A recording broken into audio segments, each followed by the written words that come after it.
G'day everyone, welcome to this week's Life on the Hulls, and it's been a bit of a big week. I put up 2 videos. Everyone got very excited about the second video. Sorry it was only 53 seconds long, but I can't give you too much because we're around about 4 months behind on the videos. As you see here behind me, you can see that it's all been sprayed, but it has had a massive amount of fairing going on. So there's a lot going on right now. This week I've got tons going on inside the boat and out. I'm fitting the stern tubes, and I'll be basically working on getting a couple of other big jobs done.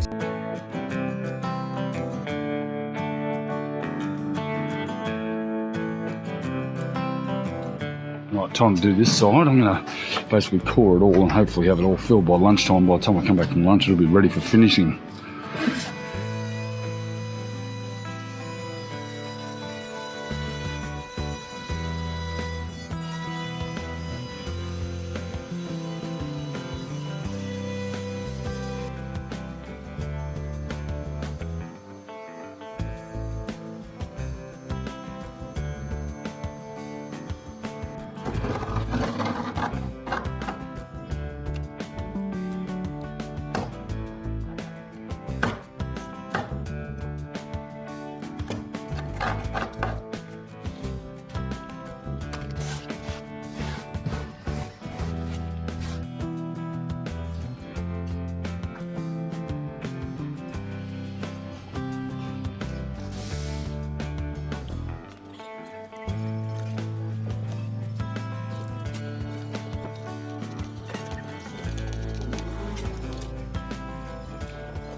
Right, I'm pretty happy with this on this one here, and that's going to pretty much be the completed look with the hatch. And look at the other side here.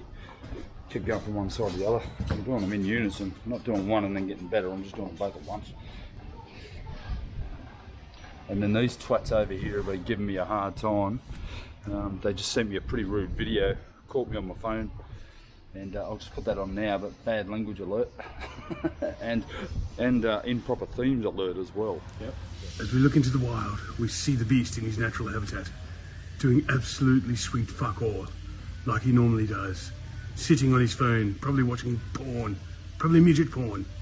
But as the beast knows, he won't get this boat finished within 15 years. Good luck, Ross. You're a tosser. Come on, sing it.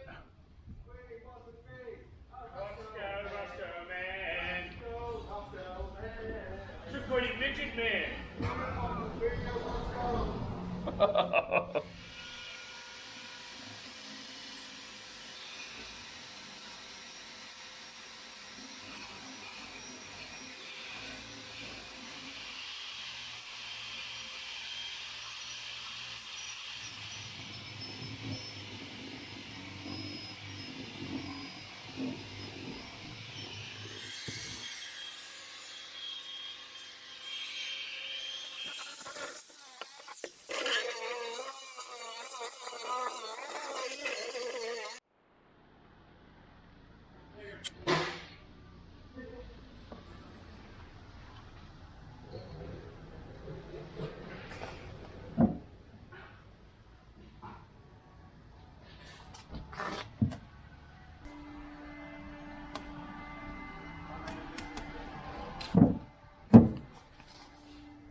Alright, so let's have a look at this side.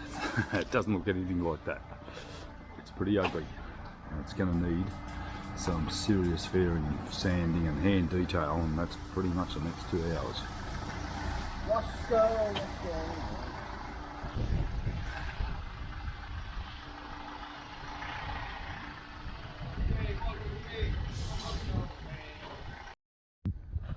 Oh guys, I'm just battling through the weekend here. On Thursday I went to see our dental surgeon and had another 2 implants, a bone graft and some jaw work done. Ooh, it's 4 days ago and I'm still rooted. I just can't seem to get motivated, but I'm here. The passion continues and you just got to keep going, and I probably shouldn't be pushing it. I was doped up to the eyeballs for 2 days. The pain's gone. but the anguish hasn't. So I'm in here today doing some pretty heavy work. I'm gonna sand out this entire sugar scoop, and that'll pretty much see me in with my current dental issue that I've got going on. Sunshine's been a very rare event here on my build site for about the last 18 months. We've just had so much rain, as you know, you've heard it in the videos, and working out here in the sun, it's so nice to see some sun. But summer is coming, and if I don't get this bugger sorted in the next few weeks, it's going to be way too hot to be working out here. I'll be spraying up at night, and that won't happen because during summer we tend to get pretty humid conditions, and then it obviously all comes down at night. So I'll be trying to get on this and get this done pretty early in the morning, and get it all sprayed up. It's looking pretty amazing, to be honest. I'm looking over there, and you know, you got the basis of a sensational looking back. I just love the whole way that this has come together. It's going to come up really nice, and this is all painted white. It's going to look like $1 million. I'm going to sand out this entire thing right down into here. It's all pretty level. It's not fair, however. As soon as I've done this, I'm going to start working up there. I just want to get these sections done while I've got some good weather, and get it finished.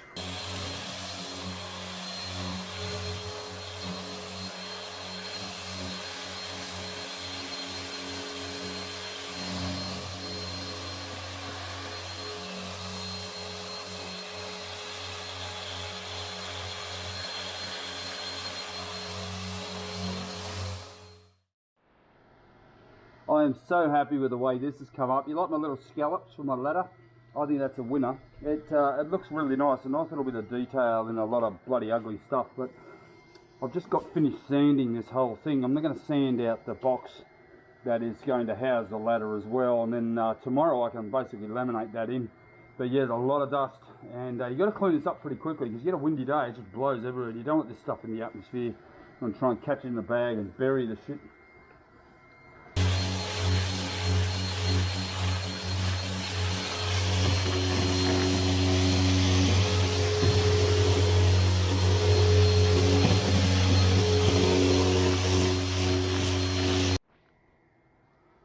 Now I've chosen to put a couple of scallops in here, and the intention of these slight scallops is so that I can keep the hatch where it belongs. I don't want it overhanging. I can't get the ladder any further back with the hatch. And the other thing too is, as it sits in these rebates, it will stop it from moving as we climb up. There's a little bit of a concave in there. This is all going to be laminated over, but it will stop a lot of movement of the ladder and a lot of wear and tear on the ladder and a lot of the bolts that are holding it in place. But yeah, you can see here I've actually breached the hull here, so I'm going to have to sort this out inside and put about 10 layers of glass over that to make it solid glass in there. But that's okay because everything can be fixed. But as you can see, it's all coming up very, very nicely. And I've started to really tie this back part in now, and I've got a little bit of detail, and I've got a little bit of hand sanding to do here just to get it all nice. But the hatch is fitting perfectly, and I'm going to give this a bit of sand now. I've already finished the other side. Now, I had a bit of an issue with this side and it looks like a jigsaw puzzle, and as you'll notice here, I've got foam, many pieces of 10mm foam there that I've actually epoxied in place there, and that's all been held on, glued on, screwed in, and it's perfect, and that needs to be laminated over. But once again, I've actually done the scalloping here. Now this might look as ugly as bugger is, but it means that now I can do a good coat, couple of 2 or 3 layers of glass over the back here, and we've got a reasonably fair back on it. And it is actually slight concave across the back of the boat as it is on that side as well. And I don't know whether that's intentional, but when we put that flimsy mold on that we had in the curing process, the whole thing pulled in, and I was sort of unaware of it because I was careering ahead, and you know, I'm dealing with the consequences now. The port side was fine, but this side was not, and as you can see, the ladder is functioning absolutely brilliantly now with a lock, and yeah, that's superb. That means you can swim up to the back of this boat, not have to open that hatch, and pull your ladder out, and that ladder is going to be locked down with a couple of big locks. I'll have to get a force and a bit to do the hinging. Well, on this side there'll be the locks, the latches, and on the other side will be the hinges. So yeah, pretty happy with that. That's going to take a little bit of detailed work to get finished. Can't seem to get Janet to work at the moment. She's got a little project going on here. She's redoing our facade of the house, the front of the house, and this whole area here. We've got some beautiful old cedar doors on the front of our house, and she's detailed sanding them. So problem is I've started her on a whole new project, and this is never going to end because there's tons of it on our house. We haven't got a lot of cedar windows, but we've got a couple of cedar doors that need a lot of attention, and detailed sanding them. And then we've got these hardwood panels on the side of our soffit that need doing as well, but she's into it and loving every minute of it. God, she's making a mess though. So I'm down here in the shaft area, and I'm going to have to remove my template for my fairing, because what I have to do is prepare this whole surface at the back here, firstly to glue in the shaft or the stern tube, and secondly to then glue foam, a block of 30mm foam has been laminated together to about probably 6 or 8 inches wide to the width of the top of the skeg here, and then I'm going to have to fair and shape that once this is glued in place. That'll be built around the shaft log, so the shaft log will actually be glued to the inside of the foam, and I don't want any cavities in there. And then once this is all faired back to a nice taper on both sides, I'll then be able to glass and laminate it back to the back of the boat. So in fact I'm going to have to almost tidy it back right to about here to make sure that I get a very good bond for this fairing at the back here. But firstly I'm going to just basically clean up around the hole here to be able to firstly epoxy the shaft tube in place, and then I'm going to come in and put some glass laminates tabbing all the way around the actual tube itself to get it secured in place. There's also another place to glass it further up inside there, so I have 4 points of contact. I've got one here, one there on the inside, another one here, and another one there. So this shaft log is held in place in 4 positions.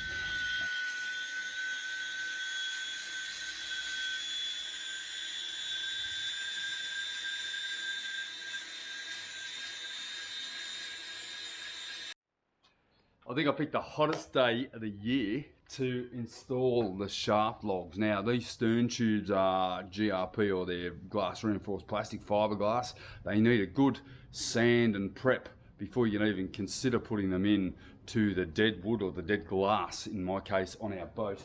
I've got them in now. I've been up and down these stairs and in and out of the engine rooms probably, I don't know, 30, 40 times. Right, so with all the stern skeg prepared, I've got my shaft here. I'm just going to put it in place, and I need to check the angle because I need to make sure it's actually dead right angle to the motor coupling, and that's pretty good. And also having that Sigma drive gives me that up to 3 degrees of variance, but I don't want to rely on that. I don't want to get as square as possible because obviously engines are going to move and the like. But I've prepared all of that now. I'll slide the shaft in, go inside, hook it up to the Sigma drive. It's all ready pretty much to glass in.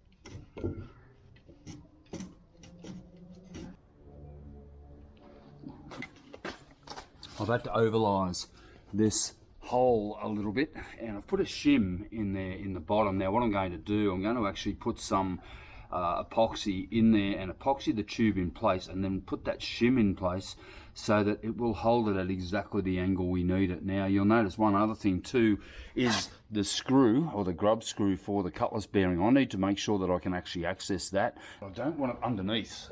If you put it in under there, it's going to be a bastard, and particularly if you're trying to do it while you're in the water, and I can't imagine ever doing that. But you know, or just even in a boatyard like this here, it's going to be hard to access from underneath.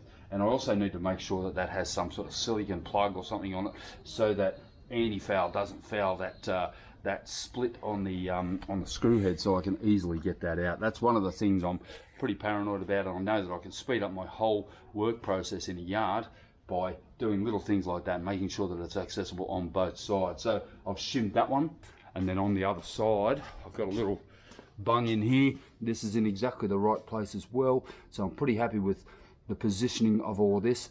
Just want to do a final measurement of the actual overhang that's hanging out the back here, and basically that's in place as well.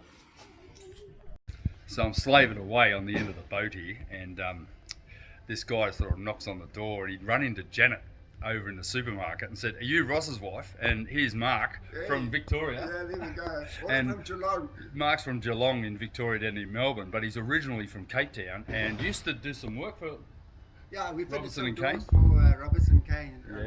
There you go. You know, just found my wife, and then next minute he's here. So you know, we're best mates. We've been friends for years. Yeah, exactly. I know this guy off by heart. I've been watching him for about 3.5 years now. Through COVID. What else did you do? I had to bed and watch Ross. Oh, you were locked down, were you? We were locked down, flat out. I wasn't locked out. I was just locked here in the toxic biodome of Huskisson. But yeah, it's great to see guys like this drop in. This guy's such an inspiration to us oldie guys, you know. He's had a tour. We've had the tour. He's up to date, and you're not. So you need to keep watching. There you go. And there subscribe. You go. Subscribe. Yeah, there you go. Do my thing for me. Subscribe. Good man, Mark. Have a great trip, mate. All right, thank you.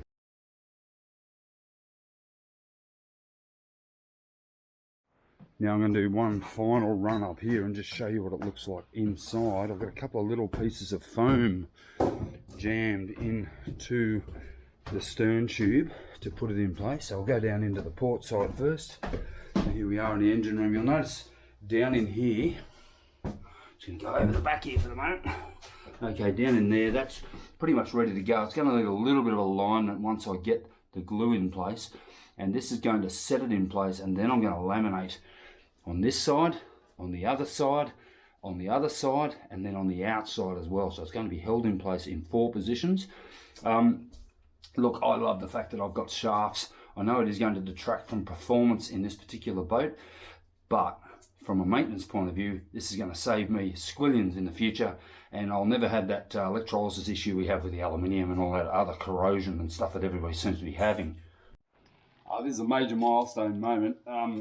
I'm sealing up the back of the boat, and at least it'll float now. There's been a couple of big holes for a long time for these stern tubes, and I just wanted to get them absolutely right, so I haven't rushed them. Alright, so in we go. We're going to do the starboard first, but for now, let's get it done. Righto, in we go. Righto, so I'm pretty happy with the position of that. That's exactly where it needs to be. Got a couple of little chocks of foam here. I'm just going to stick in. Now, remembering I'm only chocking it in place. I'm just going to put in a heap of epoxy in here. I can come back and refill. Then I'll take another look and I'll do another digital measurement with my... It's actually looking pretty true as it is, so I'm going to dick with it. Now it is going to jiggle around a little bit when I get it at the outside there, because I've got to adjust it too. Righto, off to the port side. So we're going to put in a little fillet here. I've decided it's going to help me run this nicely into place, and that little bit of foam there will just get ground off. Of course, I have to pull out this shim, get glue into the top, and that's going to affect how it's going to sit inside. So I needed to get the outside right, but I needed to glue the inside first. So it's all a little bit of a challenge, and I'm almost there. Almost there. I'll get this one out. This little shim, that's going to let it drop down. I'll pop some glue in there, and that's going to seal so well. So happy. This will be. Oh, that's perfect. Happy days.